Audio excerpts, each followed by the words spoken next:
നമുക്ക് ആദർശിന്റെയും നയനയുടെയും നല്ലൊരു കഥ കേട്ടാലോ? അതിനുമുമ്പ് ഒരു കാര്യം പറഞ്ഞോട്ടെ, വീഡിയോ ഇഷ്ടപ്പെടുവാണെങ്കിൽ ഒന്ന് ഹൈപ്പ് ചെയ്യാൻ മറക്കരുത് കേട്ടോ. അങ്ങനെ നമ്മൾ കാണുന്ന ഒടുവിൽ ആദർശം നയനയും കൂടെ സംസാരിക്കുകയാണ്. അപ്പം മാളവികയായിരുന്നു അവരുടെ സംസാര വിഷയം. നയനയ്ക്ക് നല്ല ടെൻഷനുണ്ട്. നയന പറഞ്ഞു, എനിക്ക് പേടിയുണ്ട് ആദർശേട്ടാ, ഇനി ഒരു പക്ഷേങ്കില് മാളവിക നമ്മുടെ ആളാന്ന് അറിഞ്ഞു കഴിഞ്ഞിട്ടുണ്ടെങ്കിൽ അവളെ കൊല്ലാൻ പോലും എൻ ജ്വല്ലറി ഉള്ളവർ മടിക്കില്ല എന്ന് പറഞ്ഞു. കാരണം ആദർശമായിട്ടുണ്ട് വരെ അവര് പണി തന്നല്ലേന്ന് ചോദിച്ചു. ആദർശ് പറഞ്ഞു, അതൊന്നും അറിയാൻ പോകുന്നില്ല, എന്താണെങ്കിലും എനിക്ക് എൻ ജ്വല്ലറിലേക്ക് ഒന്ന് പോണെന്ന് പറഞ്ഞു. അയാളെ ഡേവിഡ് ഒന്ന് കാണേണ്ടതുണ്ട്, ഇടയ്ക്കൊന്ന് പോയി തല കാണിക്കണം, ചില കാര്യങ്ങളൊക്കെ സംസാരിക്കണം. ഇത് കേട്ടിഞ്ഞപ്പോ നയന പറഞ്ഞു, അങ്ങനെയാണെങ്കിൽ ഒരു കാര്യം ചെയ്യാം, ആദർശേട്ടൻ പോയിട്ട് വരാൻ പറഞ്ഞു.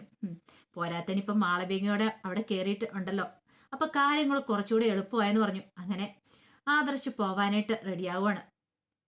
ഇതേ സമയത്ത് എൻ ജ്വല്ലറിലേക്ക് മാളവിക ചെന്നു. അപ്പൊ പുതിയ ഡിസൈനൊക്കെ വരച്ചോണ്ടാ ചെന്നേ. അത് നയന വരച്ചു കൊടുത്ത ഡിസൈനായിരുന്നു. അങ്ങനെ ചെന്നിട്ട് MD ഡേവിഡിനെ കാണിക്കുകയാണ്. ഡേവിഡ് നോക്കിയിട്ട് പറഞ്ഞു, ആ കൊള്ളാം, നന്നായിട്ടുണ്ട്. എന്നാലും എനിക്കിതിനെക്കുറിച്ച് കൂടുതലായിട്ടൊന്നും അറിയില്ല, കണ്ടിട്ട് എനിക്ക് ഭംഗിയുണ്ടെന്ന് തോന്നുന്നതെന്നൊക്കെ പറഞ്ഞു. അപ്പൊ തന്നെ ഒരു കാര്യം മാളവികയ്ക്ക് ഉറപ്പായി. കാരണം ഇയാൾക്കൊന്നും അറിയത്തില്ല. ഇതിനു മുമ്പ് ഡിസൈൻ കൊടുത്ത സമയത്തും ഇങ്ങനെയൊക്കെ തന്നെയായിരുന്നു. ഇത്ര നല്ല ഡിസൈന് വരച്ചു കൊടുത്തിട്ട് ഇയാൾക്ക് അതിനെക്കുറിച്ച് കൂടുതലായിട്ടൊന്നും അറിയത്തില്ല പോലും. പിന്നീട് മാളവിയോട് പറഞ്ഞു, അതെ, ഞാനിന്ന് വേണ്ടപ്പെട്ടവർക്ക് അയച്ചു കൊടുത്തിട്ട് പറയാന്നൊക്കെ പറഞ്ഞു. എന്തായാലും എനിക്ക് ഇഷ്ടപ്പെട്ടു, കുഴപ്പമില്ലാന്ന് തോന്നുന്നേന്നൊക്കെ പറഞ്ഞു. അതിനുശേഷം നാഗേന്ദ്രൻ ആ ഡിസൈനിങ് അയച്ചു കൊടുക്കണം. നാഗേന്ദ്രൻ അത് കണ്ട് ഭയങ്കര സന്തോഷമായി. ഇതിനു മുമ്പും നയന വരച്ച ഡിസൈൻ കാണിച്ചിട്ടാണ് മാളവിക അവിടെ ജോയിൻ ചെയ്തത്. അങ്ങനെ വീണ്ടും നല്ല അടിപൊളി ഡിസൈനിങ് കിട്ടിക്കഴിഞ്ഞപ്പോൾ നാഗേന്ദ്രൻ പറഞ്ഞു, കൊള്ളാം, സൂപ്പർ ആയിട്ടുണ്ട്. ഇങ്ങനെ പോവുകയാണെങ്കിൽ ഉറപ്പായിട്ടും ഡേവിഡെ ഈ വിഷുവിന് നമ്മൾ ഒന്ന് പൊളിക്കും. കാരണം സെയിൽസ് ഏറ്റവും കൂടുതൽ നടക്കുന്നത് നമ്മളെ ജ്വല്ലറിയിലായിരിക്കും. മാളവിക കളക്ഷൻസ് എന്ന പേരിൽ നമ്മൾ തന്നെ ഒരു കളക്ഷൻ സംഘം ഉണ്ടാക്കുമെന്ന് പറഞ്ഞു. പുതിയ പുതിയ ഡിസൈനും കാര്യങ്ങളൊക്കെ. അവളെ എന്താണെങ്കിലും ഒരു കാരണവശാലും ആ ജ്വല്ലറിന്ന് വിടാൻ നോക്കണം. എത്ര ഓഫർ വേണമെങ്കിലും നമുക്ക് കൊടുക്കാം.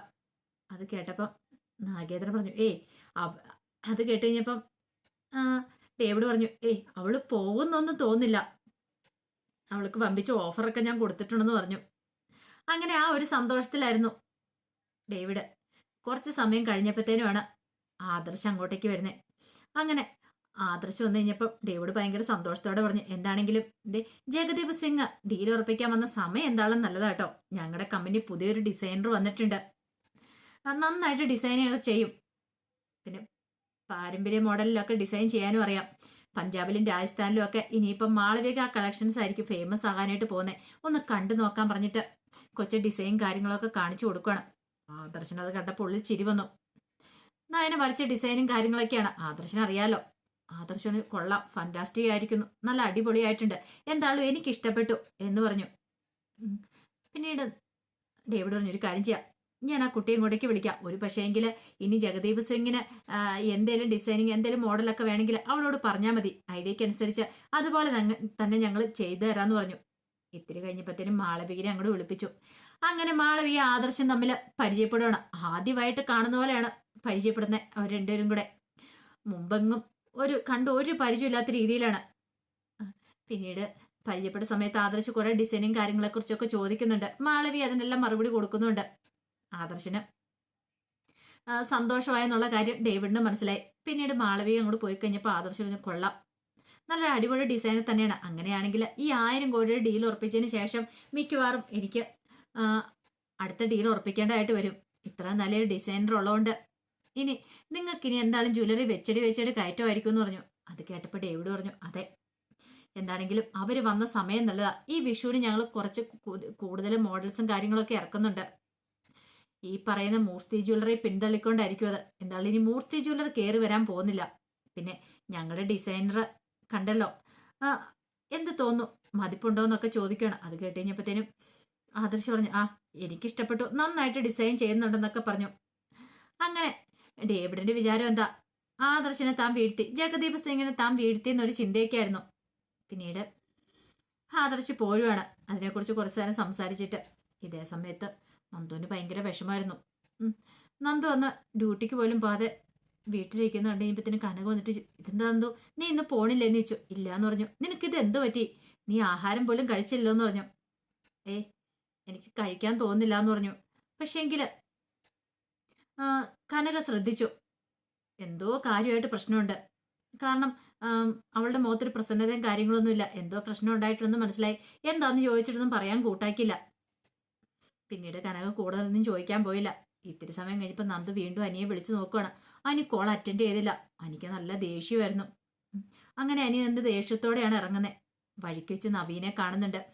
നവീനെ കണ്ടു കഴിഞ്ഞപ്പോഴത്തേനും എനിക്ക് വീണ്ടും ദേഷ്യമായി. ഇവനിനി എന്ത് കാണാനാണോ? ഓ, ഇവനിനി പൊങ്കച്ച വർത്താനം പറയായിരിക്കും നന്ദുവിന്റെ ബർത്ത്ഡേ ആഘോഷിച്ച കാര്യമൊക്കെ. അങ്ങനെ അനിയെ കണ്ടു കഴിഞ്ഞപ്പോഴത്തേനും നവീൻ അങ്ങോട്ട് വന്നു. എന്നിട്ട് ചോദിച്ചു, എടാ നിന്റെ തിരക്കുകളും കാര്യങ്ങളൊക്കെ എങ്ങനെയുണ്ട്? നിന്നെ പിന്നെ തിരക്കായതുകൊണ്ട് ഞാൻ ശല്യപ്പെടുത്തായിരുന്നേ. നിനക്ക് സമയവും കാര്യങ്ങളും ഇല്ലോന്ന് ഓർത്തുണ്ട്. അപ്പോഴേക്കും അനി പറഞ്ഞു, ആ പണ്ടത്തെ പോലെ ഒന്നും അല്ല, MD ആണല്ലോ, അപ്പൊ അതിൻ്റെതായ ഉത്തരവാദിത്തങ്ങളും കാര്യങ്ങളും ഉണ്ടെന്ന് പറഞ്ഞു. എന്നാലും നീ നന്ദുവിനെ ഒന്നും വിളിച്ചില്ലല്ലേ? നന്ദുവിന്റെ ബർത്ത്ഡേക്ക് വിഷ് ചെയ്തും ഇല്ലോന്ന് പറഞ്ഞു. അനി പറഞ്ഞു, അതൊക്കെ ഞാൻ മറന്നുപോയി, എനിക്ക് തിരക്കായിരുന്നു പറഞ്ഞു. എന്തായാലും കൃത്യസമയത്ത് തന്നെ ഞാൻ അവിടെ എത്തിയെന്ന് പറഞ്ഞു. അനിയൊന്നും മിണ്ടിയില്ല. ഞാനൊരു കേസിന്റെ കാര്യത്തിൽ ജാമ്യം എടുക്കാൻ വേണ്ടി പോയതാ. പോലീസ് സ്റ്റേഷനിൽ ചെന്ന് കഴിഞ്ഞപ്പോഴാണ് അറിയുന്നത് നന്ദുവിന്റെ ബർത്ത്ഡേ ആണ്. കൂടെയുള്ള സഹപ്രവർത്തകർ കേക്കൊക്കെ വാങ്ങിച്ചു വെച്ചിരിക്കുന്നു. നന്ദു പതുക്കെ സ്കൂട്ടാവാൻ ശ്രമിച്ചാ ഞാൻ അവളെ പിടിച്ചു നിർത്തി. കേക്ക് കട്ട് ചെയ്തിട്ട് പോയാൽ മതി എന്ന് പറഞ്ഞു. അങ്ങനെ അവളെ പിടിച്ചു നിർത്തി കേക്ക് കട്ടിച്ചെന്ന് പറഞ്ഞു. അപ്പോഴേക്കും എനിക്ക് ടെൻഷനായി. അപ്പൊ നേരത്തെ അറിഞ്ഞില്ലായിരുന്നോ? അപ്പോഴേക്കും അനി ചോദിച്ചു, അല്ല നിനക്ക് നേരത്തെ അറിയില്ലായിരുന്നോ? അവൾ നിന്നോട് പറഞ്ഞില്ലായിരുന്നോ ബർത്ത്ഡേ ആയിരുന്നുള്ള കാര്യം? അവൾ എന്നോട് എവിടെ പറയാനായിട്ടാ? അവൾ എന്നോട് പറഞ്ഞൊന്നും ഇല്ല. അവൾ ഇതിന്റെ കാര്യം എന്നോടൊന്നും പറഞ്ഞു പോലില്ല. പക്ഷെ എങ്കിൽ ഞാൻ അവിടെ അപ്രതീക്ഷിതമായിട്ട് ചെന്നുകൊണ്ട് മാത്രം അറിഞ്ഞു. ഇത് കേട്ടുകഴിഞ്ഞപ്പോൾ എനിക്ക് ഭയങ്കര വിഷമമായി. ദൈവമേ, അപ്പൊ പിന്നെ താന് എന്താ അങ്ങനെയൊക്കെ ചിന്തിച്ചേ? ഒരിക്കലും അങ്ങനെ ചിന്തിക്കാൻ പോലും പാടില്ലായിരുന്നു. അവൾ ഒരിക്കലും മനഃപൂർവ്വം പറഞ്ഞിട്ടൊന്നുമില്ല. അറിയാതെ ഇവൻ അങ്ങോട്ട് ചെന്ന് പോയതാ. എനിക്ക് ആകെപ്പാടെ ഒരു കുറ്റബോധം കാര്യങ്ങളൊക്കെ തോന്നി. കുറെ തവണ നന്ദു വിളിച്ചിട്ടും താൻ കോൾ എടുത്തില്ല. അപ്പോഴേക്കും അനി പറഞ്ഞു, അതെ എനിക്ക് കുറച്ച് തിരക്കുണ്ട്, എടാ കുറച്ച് കഴിഞ്ഞിട്ടോ നമുക്കൊരു കോഫിയെ കുടിച്ചിട്ട്. വേണ്ട ഞാൻ പോയേക്കോ എന്ന് പറഞ്ഞുകൊണ്ട് അനി അപ്പം തന്നെ അവിടെ നിന്ന് ഇറങ്ങി. പിന്നീട് കാറിലേക്ക് കയറിയിട്ട് നന്ദുവിനെ വിളിക്കുവാണ്. ഈ സമയം നന്ദു ആകെപ്പാട് ടെൻഷൻ അടിച്ചിരിക്കുമായിരുന്നു. അനിയുടെ കോള് കണ്ടു കഴിഞ്ഞപ്പോൾ നന്ദുവിന് ശരിക്കും സങ്കടമായി. അങ്ങനെ നന്ദു കോൾ എടുത്തു. ആ സമയം അനി പറഞ്ഞു, സോറി കിട്ടുമെന്ന് പറഞ്ഞു. എന്തിന്?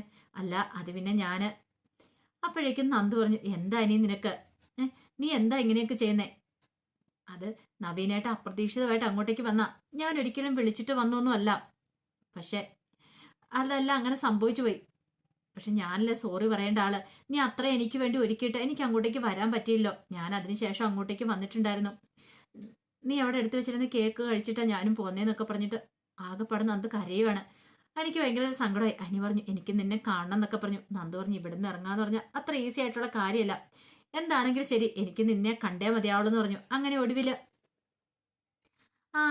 അനിയെ കാണാനായിട്ട് നന്ദു പുറപ്പെടുന്നുണ്ട്. ഈ സമയത്ത് നവ്യ ജ്വല്ലറി പോയിട്ട് വീട്ടിലേക്ക് വരുന്നുണ്ട്. അപ്പൊ ഒരു പരസ്യത്തിൽ അഭിനയിക്കാണ്ടായിരുന്നു. അങ്ങനെ വന്നു കഴിഞ്ഞിട്ട് അഭിയോട് പറഞ്ഞു, എടാ അധികം വൈകാതെ തന്നെ നിനക്ക് ജ്വല്ലറി പോയി ജോയിൻ ചെയ്യാം, ഞാൻ അവരോട് കാര്യങ്ങളൊക്കെ സംസാരിച്ചിട്ടുണ്ടെന്ന് പറഞ്ഞു. അഭി പറഞ്ഞു, എടേ അത് വേണോ? ഈ വീട്ടിലുള്ളവർ സമ്മതിക്കുമെന്ന് എനിക്ക് തോന്നില്ല. എടാ ഞാൻ അതിനെക്കുറിച്ച് പറഞ്ഞായിരുന്നല്ലോ ഈ വീട്ടുകാരുടെ. ഇനിയിപ്പം നീ എന്തിനാ ഇതിനൊക്കെ ഓർത്ത് ടെൻഷൻ അടിക്കണം എന്ന് ചോദിച്ചു. എന്നാലും ശരിയാവത്തില്ല നവ്യെ. അഭിക്ക് പേടിയാ, എങ്ങാനും അങ്ങനെ താൻ പോയി ജോയിൻ ചെയ്തിട്ടുണ്ടെങ്കിൽ തന്റെ കള്ളത്തരങ്ങളൊക്കെ ഈ വീട്ടിലുള്ള എല്ലാവരും നവ്യയോട് പറയും. അതോടുകൂടി തന്റെ ജീവിതം തകരും എന്നൊരു ചിന്തയൊക്കെയായിരുന്നു. നവ്യ പറഞ്ഞു, ഇത്രയും നല്ലൊരു ജോലി കിട്ടാനായിട്ട് എല്ലാരും കാത്തിരിക്കുക, അപ്പോഴാ നിന്റെ ഇത് എന്നെ കൊണ്ടൊന്നും പറയിപ്പിക്കരുതെന്നും പറഞ്ഞൊരു ദേഷ്യപ്പെടുവാണ് നവ്യ. ഇതേ സമയത്ത് മുത്തശ്ശന്റെ അടുത്തേക്ക് ചെന്നു. മുത്തശ്ശന്റെ അടുത്ത് ചെന്ന് മുത്തശ്ശനോട് കാര്യങ്ങൾ പറയണം. നവ്യ എനിക്ക് ജ്വല്ലറി ജോലി മേടിച്ചു കൊടുക്കുന്നതിനെ പറ്റിയൊക്കെ. ഇതെല്ലാം കേട്ടുകഴിഞ്ഞപ്പോൾ മുത്തശ്ശൻ പറഞ്ഞു, അല്ലെങ്കിൽ തന്നെ വീട്ടിൽ നിന്നൊരു ചാരപ്പണി ചെയ്തുകൊണ്ടിരിക്കുക, ഇനിയിപ്പോൾ അതിൻ്റെയും കൂടെ ഒരു കുറവുള്ളെന്ന് പറഞ്ഞു. ആ സമയം മുത്തശ്ശി പറഞ്ഞു, എന്താണെങ്കിലും ആബി അവിടെ ജോലിക്ക് പോകത്തില്ല. അങ്ങനെ എങ്ങാനും പോയിട്ടുണ്ടെങ്കിൽ പിന്നെ ഞാനൊന്നും നോക്കത്തില്ല, ഉള്ള സത്യങ്ങളൊക്കെ അങ്ങോട്ട് വിളിച്ചു പറയും. ആ മുത്തശ്ശൻ പറഞ്ഞു, എത്ര നമ്മൾ അടക്കി വെച്ചാലും പോവാനുള്ളവനൊക്കെയാണെ പോകുന്നു പറഞ്ഞു. എന്തിനാ വസ്തുര തടയുന്നേ? പോവുകയാണെ പോട്ടെ. പിന്നെ അങ്ങനെ പോയിട്ടുണ്ടെങ്കിൽ ഈ കുടുംബത്തിന് പുറത്തായിരിക്കും അവന്റെ സ്ഥാനം, അവളുടെ. പിന്നെ അവരിവിടെ ഉണ്ടാവത്തില്ല എന്ന് പറഞ്ഞു. പിന്നെ അറിയാലോ എന്താ സംഭവിക്കണേന്ന്. മുത്തശ്ശി പറഞ്ഞു, അത് തന്നെയാ നല്ല തീരുമാനം, നേരത്തെ എടുക്കേണ്ട തീരുമാനമായിരുന്നു, ഒരു മികച്ച തീരുമാനമാണെന്നോ ഞാനും പറയത്തുള്ളൂ എന്നൊക്കെ മുത്തശ്ശിയും പറയുന്നുണ്ട്. ഇതേ സമയത്ത് അനിയും നന്ദുവും തമ്മിൽ കാണുന്നുണ്ട്. അവരുടെ പിണക്കങ്ങളൊക്കെ അങ്ങനെ മാറുകയാണ്.